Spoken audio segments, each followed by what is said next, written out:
Today, we're going to explore one of the foundational principles of Hermeticism, the first of the 7 Hermetic laws, known as the principle of mentalism.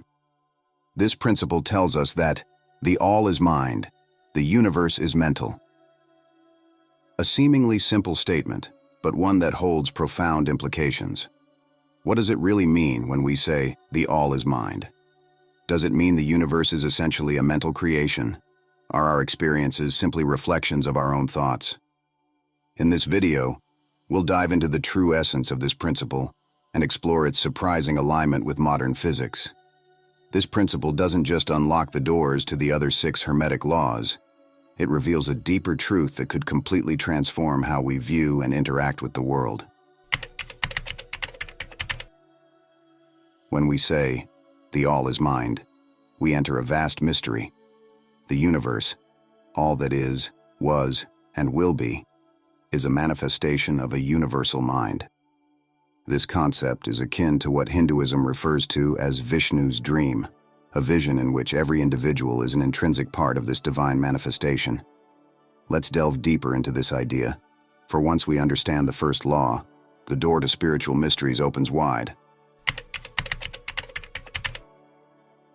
To begin, it's important to grasp the true meaning of mentalism, as outlined in the Kybalion, the primary text on Hermeticism. According to this principle, reality is not composed of solid, tangible matter as we commonly perceive it. Instead, it is a mental construct, a creation of the universal mind, the all.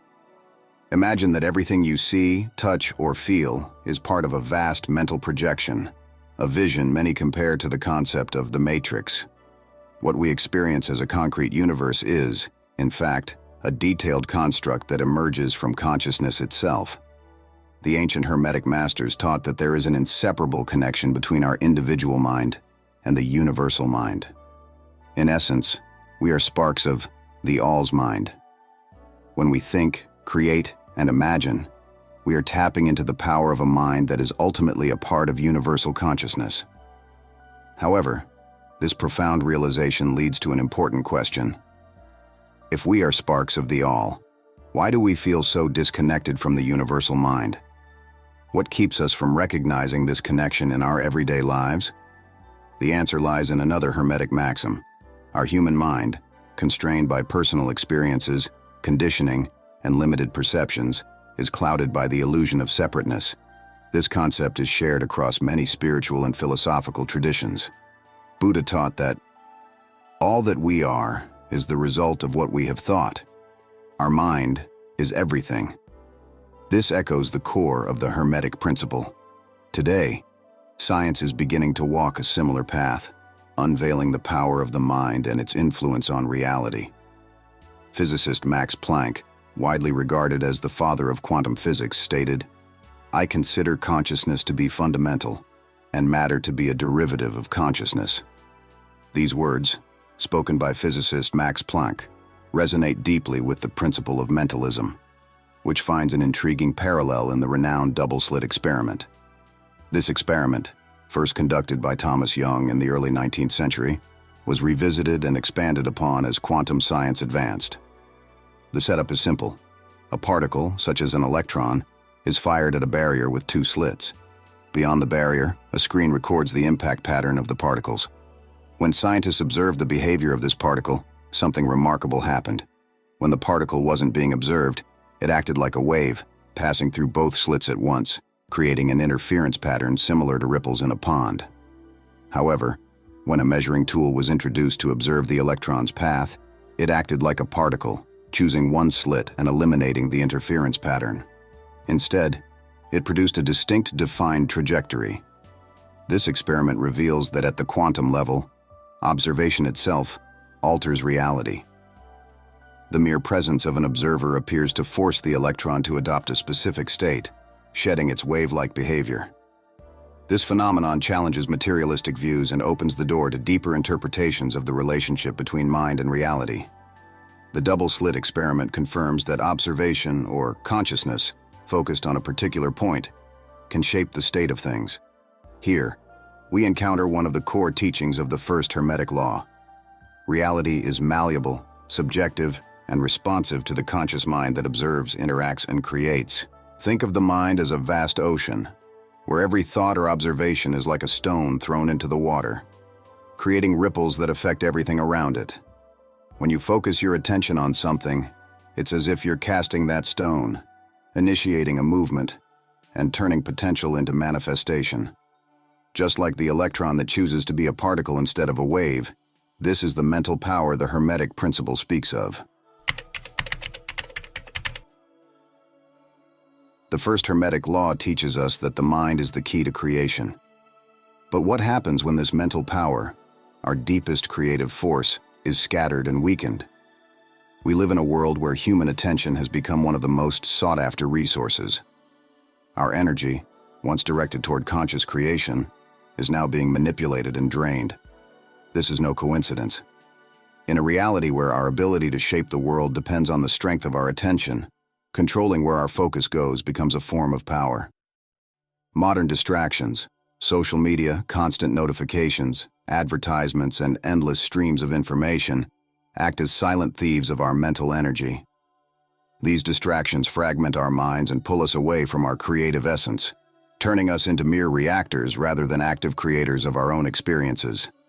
Studies have shown that constant exposure to information and stimuli alters our ability to concentrate and retain information.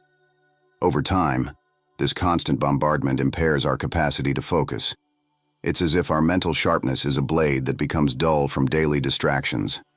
The average attention span now is comparable to that of a betta fish. In Hermetic teachings, attention is seen as a powerful tool for creation. Imagine it like the focused light of a magnifying glass.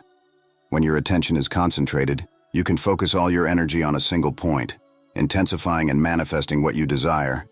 But when that attention is scattered, we lose the power to direct our path. We become passive observers, overwhelmed by a flood of superficial stimuli. Modern distractions also subtly shape our subconscious. Everything we see and hear, even if seemingly insignificant, leaves an imprint on our minds. In the silence of our unconscious, this information accumulates, shaping our beliefs, fears, and behaviors. The subconscious is a potent creator of reality. By absorbing external information without filtering it, we allow our beliefs to be shaped by outside influences, rather than nurturing ideas that align with our true essence. As philosopher Aldous Huxley observed, distraction will be the most effective means of control over man. And he was right. A fragmented mind, shaped unconsciously by external forces, lacks the power to shape its own reality. The key to reclaiming control over our lives lies in regaining control over our minds.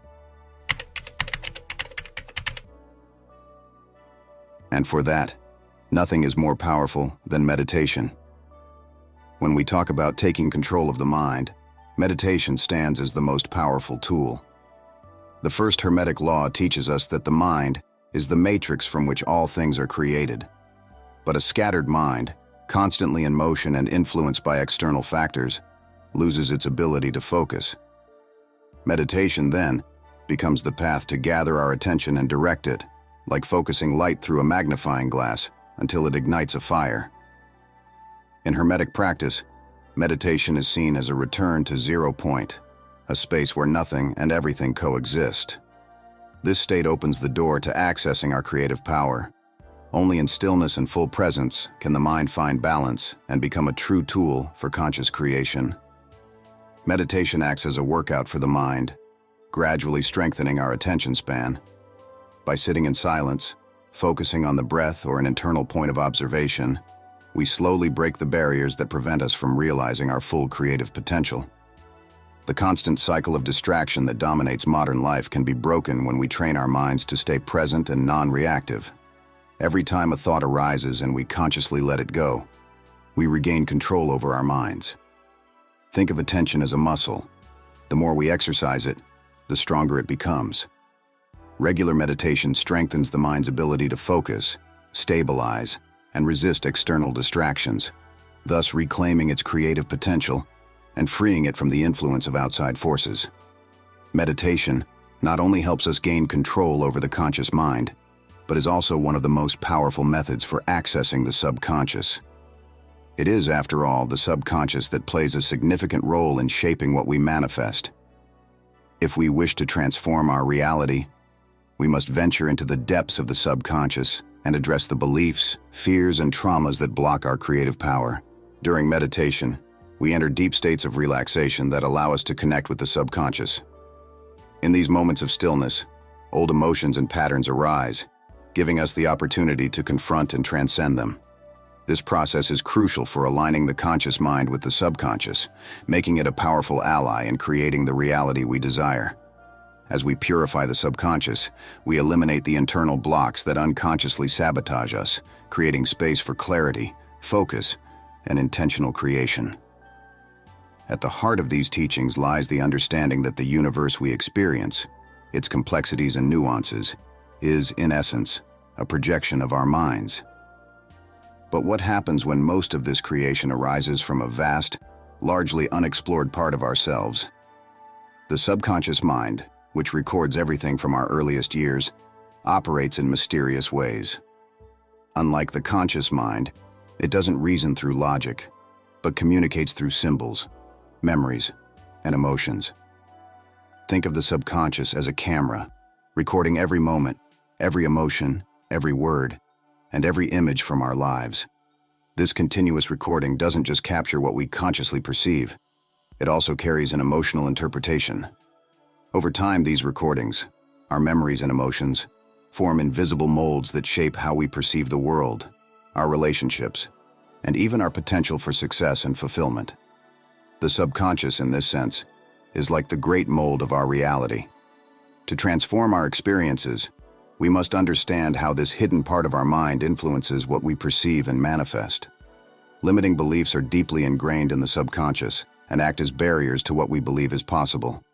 For example, someone who unconsciously believes they are unworthy of love may unknowingly push away those who truly care for them, sabotaging their relationships.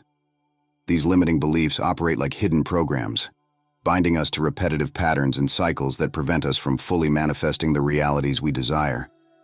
They distort our perception of the world, acting like a mirror that reflects not what we want, but what we truly believe is possible. This mirror reveals the shadows and illusions of our subconscious, showing us what has been hidden. By understanding the subconscious and how it shapes our reality, we can begin the process of intentional reprogramming. This requires patience and repetition, as the subconscious is like fertile soil. It needs to be cultivated, nurtured, and cared for. Practices such as positive affirmations, visualizations, and meditation help remove deeply rooted beliefs and replace limiting patterns with a new vision of self. For instance, if you seek abundance in your life, you must first identify and dissolve beliefs like, "I'm not worthy," or "the world is scarce." Then, through affirmations and visualizations, you plant new, empowering beliefs that align with your desires, like, "I am worthy of abundance," and "there is plenty for everyone." I am worthy of abundance, and the universe is generous. Over time, this new programming begins to manifest in our reality. The subconscious responds strongly to repetition and emotion, as emotions are the fuel that strengthens beliefs and experiences, shaping our reality with immense creative power. When you feel something deeply, this emotion becomes a signal to the subconscious, which then replicates that experience in your life. For example, if you want to cultivate confidence, visualize yourself in situations where you act with security and determination. Feel the confidence coursing through your body, as if it is already a part of you. The subconscious does not differentiate between what is real and what is imagined, so it begins to accept this emotional impression as part of its programming, reflecting it in your external reality. Through reprogramming, self-awareness, and the cultivation of positive emotions, we can unlock the full potential of our subconscious mind. This transforms it from a realm of shadows and limitations into a powerful creative ally, guiding us toward our highest purpose. The first Hermetic law teaches us that we are co-creators of our reality. Our mind is a sacred space, and what we build within it will eventually reflect outwardly in the world. When we allow distractions to take over, We stop being the masters of our mind and become its servants. However, by cultivating our attention, practicing meditation, and delving into our subconscious, we can regain control over our creative potential. We then have the power to choose what we want to cultivate in our inner world, and as a result, in the universe around us. Thank you for watching.